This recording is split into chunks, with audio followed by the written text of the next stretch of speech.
Let's now join Bunmi Obanawu for your feedbacks on today's question of the day. Bunmi, over to you. Thanks, Veronica. So on Saturday, former Malawian Foreign Minister Peter Mutharika was sworn in as president after defeating Joyce Banda, the first female president in a close election. The country's Chief Justice administered the oath of office for him and Vice President Sailors Chilima. In her reaction to Mutharika's victory, outgoing President Joyce Banda congratulated and wished the new president and vice president success as they take power. This has stimulated the question of the day. So we ask, what lessons can other African leaders learn from former President Joyce Banda, who wholeheartedly accepted defeat in an election she had earlier declared as marred with irregularities? Our social media platforms have been busy all day reacting to this question. So let's check out what some of you had to say on our Twitter and Facebook pages. Let's start with Twitter. Grace, to stay in power is nobody's best right. The government is for the people and leaders should respect and protect their rights. I agree. Shimang, more African women should be encouraged and elected into such positions. She has done what most men will be unwilling to do. Okay. Temi Tayo, African leaders should understand that gaining political power is not a do or die affair. So learn to let go. I think that's what Temi Tayo is trying to say. Nature, exemplary leadership, patriotism, and true democracy lies within the people. Innocent, we should love our people rather than our political ideas.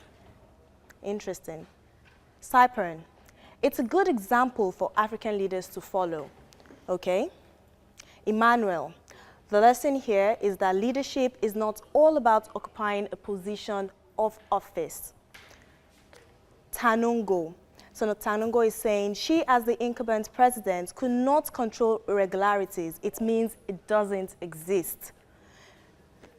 Colin is saying things don't always stay the same.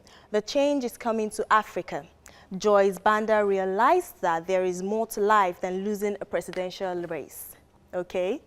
Amos says African leaders should learn and know that elections are the people's voice. And if they say no, just accept the fact rather than letting selfish ambitions rule. There you have it. In the loser, country first, personal values second.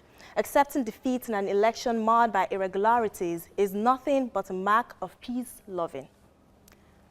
Comrade says power is not a do or die affair. He's repeating something someone has said earlier, so I think people agree that power is not a do or die affair. And he's saying leadership is meant to serve, not to accumulate. Gibran, peace then comes with development under the leadership of anyone. So irrespective of who is in power, peace will bring development. And finally, we have Edward. It's better to accept defeat for the better of the country. So she's doing this for the better of the country. Well, if your comment wasn't read on air, you can go on our site on Twitter at TVC News Africa or Facebook TVC News Africa and find yours among the numerous posts there. You can also watch us on YouTube at youtube.com/the TVC News. Well, guys, over to you, Veronica and Gimba.